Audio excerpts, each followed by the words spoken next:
Halo, welcome back di YouTube channel aku, Aisyah. Di video aku kali ini, aku akan ngejelasin langkah-langkah apa aja yang aku jalanin buat mempersiapkan operasi skoliosis aku. Karena udah ada juga yang request aku lewat DM buat ngebahas tentang ini, jadi aku memutuskan untuk ngejelasin ini karena menurut aku ini juga penting ya. Dan aku juga ngerasain banget waktu itu seberapa clueless-nya aku buat mempersiapkan operasi ini. Jadi tanpa berlama-lama langsung aja kita bahas langkah-langkahnya. Pertama, aku mau nyeritain dulu kalau aku sebenarnya udah tahu lama aku punya penyakit skoliosis. Udah dari sekitar kelas 5 SD aku udah didiagnosis punya skoliosis dan lumayan berat. Waktu itu aku juga udah sempat konsultasi dan nyobain beberapa pengobatan. Kayak disuruh pakai brace, fisioterapi, hidroterapi. Terus aku nyobain pengobatan alternatif juga kayak dipijit-pijit gitulah. Sama nyobain apa lagi ya? Yoga khusus skoliosis yang kayak kita diangkat-angkat gitu badannya pakai kain terbang-terbang gitu. Aku udah pernah nyobain. Terus ya kira-kira itulah, udah banyak banget yang aku cobain. Tapi dari beberapa pengobatan itu nggak ada yang hasilnya begitu ngefek di aku. Kalau buat brace aku make cuma sekitar 2 bulan atau bahkan kurang ya, aku juga agak lupa. Dan aku berhenti make karena waktu itu aku nggak sanggup make 23 jam. Waktu itu sempat rajin, pas sekolah aku juga make 23 jam gitu. Terus lama-lama aku jadi kayak, pulang sekolah aja deh makainya karena ngerasa lengket, terus kaku. Kalau garuk-garuk itu tuh susah gitu kan, jadi kayak nggak enak gitu badan kita kaku. Terus aku juga dulu tuh makainya yang jadul, masih yang sampai leher sini. Jadi buat nengok-nengok juga susah, nunduk juga susah. Pokoknya segitunya dan kelihatan banget gitu kalau kita tuh pakai brace. Dan pakai brace itu kan harus disiplin ya. Jadi karena aku kurang disiplin, kurang sabar juga makainya, jadi nggak begitu berefek apa-apa di aku dan aku udah nyerah duluan gitu. Tapi buat temen-temen yang sekarang lagi berjuang juga pakai brace, please kalian terusin aja. Karena sekarang aku ngerasa nyesel nih, dulu kenapa aku nggak taat pakai brace. Mungkin kayak sekitar 3 tahun gitu kan, itu bisa lumayan banget menurunkan kurvanya. Dan mungkin aku juga nggak perlu untuk melakukan tindakan bedah gitu. Jadi buat kalian yang sekarang lagi berjuang, sabar-sabar aja. Dan sekarang brace-nya juga nggak sampai leher kan, jadi mungkin nggak begitu, mungkin emang masih sangat-sangat tidak nyaman, tapi percaya deh hasilnya akan sangat memuaskan kalau kalian disiplin makainya. Terus singkat cerita, setelah aku udah lama berobat, udah lama aku diemin juga penyakit ini, karena aku waktu itu ngerasanya aku bisa tetap beraktivitas dengan baik dan nggak begitu banyak keluhan, kecuali paling cuman pegel-pegel, itu juga kalau misalnya terlalu capek gitu kan. Tapi selebihnya aku nggak ada keluhan yang sangat-sangat gimana banget gitu. Sampai pada akhirnya bulan Desember 2020 aku mulai ngerasain keluhan-keluhan yang aku rasa nggak enak banget. Yang pertama itu aku ngerasain sesak nafas, terus juga nyeri dada. Dan itu aku ngerasainnya itu sering banget, hampir setiap hari, bahkan setiap malam, dan bikin aku susah tidur. Akhirnya karena ini mulai mengkhawatirkan dan mengganggu aktivitas aku mutusin buat ngecek lagi penyakit skoliosis aku ini. Awalnya sebelum ke RS Fatmawati, aku nyobain buat konsultasi ke suatu klinik skoliosis di Jakarta. Waktu aku konsultasi ke sana, aku disarankan pakai brace dan ngelakuin exercise khusus skoliosis yang dilakuin rutin di sana. Itu udah per paket gitu, jadi brace dan juga beberapa minggu sekali itu kita latihan-latihan rutin khusus buat skoliosis itu. Ternyata buat paket yang ditawarin ke aku itu harganya sekitar 60 juta. Jujur waktu itu aku sama kakakku lumayan kaget karena ternyata harganya lumayan fantastis ya. Menurut aku dan kakakku itu lumayan mahal gitu. Akhirnya waktu itu aku cuman bayar biaya konsultasi aja dan mau berunding dulu buat ngambil paket itu atau enggak sama keluarga aku. Setelah pulang dan berunding sama keluarga, akhirnya keluarga aku memutuskan untuk aku nggak usah berobat di klinik itu. Tapi mendingan aku disaranin buat berobat langsung ke rumah sakit yang emang bener-bener terkenal sama penanganan skoliosisnya, yaitu di Fatmawati. Dan waktu kecil aku juga berobatnya tuh di Fatmawati, jadi kami kepikiran untuk coba check up lagi ke sana.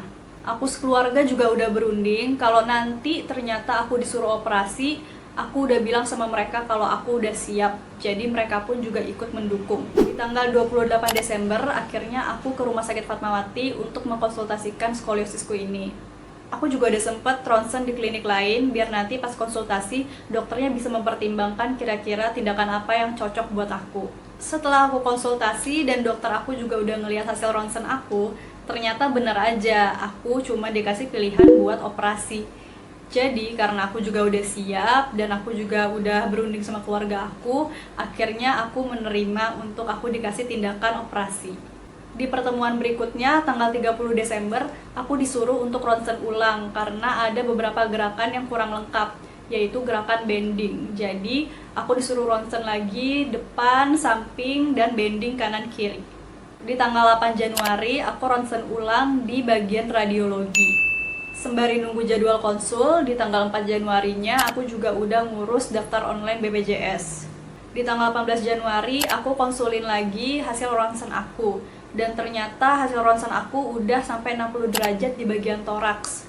Habis itu aku segera diminta buat cepet-cepet ngurus BPJS aku dan juga surat rujukan. Besoknya tanggal 19 Januari, BPJS aku udah aktif. Tapi abis BPJS aktif itu kita harus ngurus surat rujukan ke puskesmas dan juga ke rumah sakit terdekat di dekat rumah aku. Karena aku nggak berdomisili di Jakarta Selatan, jadi aku harus ngurus surat rujukannya itu ke puskesmas dulu, abis itu baru ke rumah sakit di dekat rumah aku, baru dirujuk ke Fatmawati.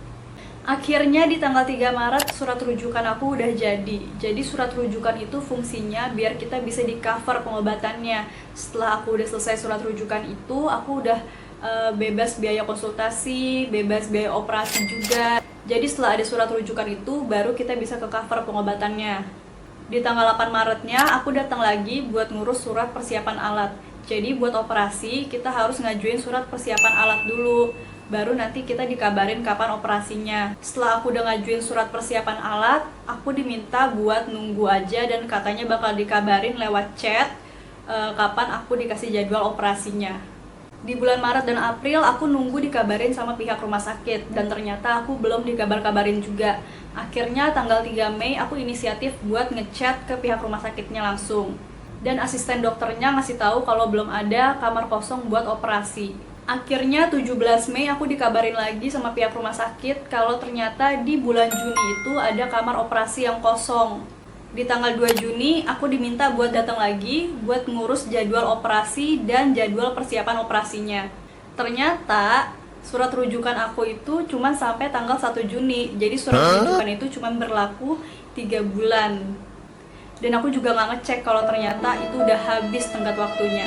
Akhirnya aku diminta buat ngurus perpanjangan surat rujukan dulu biar operasi ini bisa ke cover. Akhirnya setelah aku ngurus perpanjangan rujukan ke puskesmas dan juga ke rumah sakit terdekat, di tanggal 8 Juninya aku udah dikasih jadwal full, mulai dari jadwal operasi dan juga jadwal ke poli-poli untuk check up. Aku dikasih jadwal operasi tanggal 17 Juni 2021. Dan persiapan buat check up ke polinya itu kurang lebih aku persiapkan cuman seminggu kira-kira. Setelah tanggal 8 Juni aku dapat jadwal, langsung besoknya tanggal 9 Juni aku cek lab darah, tanggal 10 Juninya aku swab PCR, tanggal 11 Juninya aku ke poli jantung, terus hari Seninnya tanggal 14 Juni aku ke poli instalasi penyakit dalam dan juga anestesi. Terus tanggal 15 Juni aku udah masuk ruang rawat inap. Kira-kira kayak gitulah rangkuman langkah-langkah aku dalam mempersiapkan operasi di tanggal 17 Juni kemarin. Kalau dihitung-hitung sekitar 6 bulan buat mempersiapkan itu. Dan itu bisa lebih cepat, bisa juga lebih lama, tergantung dari kaliannya follow up-nya seperti apa, dan juga tergantung dari pihak rumah sakitnya ketersediaan jadwalnya seperti apa.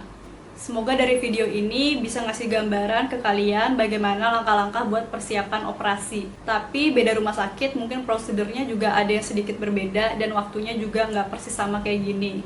Buat kalian yang nanya apakah operasi aku ini jadinya dikenakan biaya atau enggak, aku bisa bilang kalau operasi aku ini full cover BPJS, bener-bener gratis. Yang nggak gratisnya bukan di operasinya, tapi pas ngambil brace-nya itu aku dikenakan biaya 500.000. Selebihnya nggak ada biaya tambahan lain dan benar-benar full cover BPJS. Oh iya, aku juga baru ingat kalau aku dikenakan biaya tambahan waktu aku check up di poli anestesi. karena aku periksanya itu di Gria Husada, dan Gria Husada itu bukan termasuk naungan dari RS Fatmawati, jadi kayak sendiri gitu, dia terpisah. Karena waktu itu jadwal aku udah mepet, dan kalau aku periksa di rumah sakit Fatmawatinya aku nggak dapet jadwal, jadi aku dikasih pilihan buat di Gria Husada atau aku mundur jadwal itu lagi. Jadi aku milih buat aku periksa di Gria Husada. Aku lupa sih waktu itu berapa harga check up-nya, kayaknya sekitar 300.000 deh. Kalau salah nanti aku cantumin lagi di video ini. Jadi kira-kira kayak gitu langkah-langkah aku dalam mempersiapkan operasi skoliosis aku. Semoga video ini bermanfaat, dan jangan lupa untuk subscribe, like, komen, dan share ke sosial media yang kalian punya. Sampai jumpa di next video. Bye!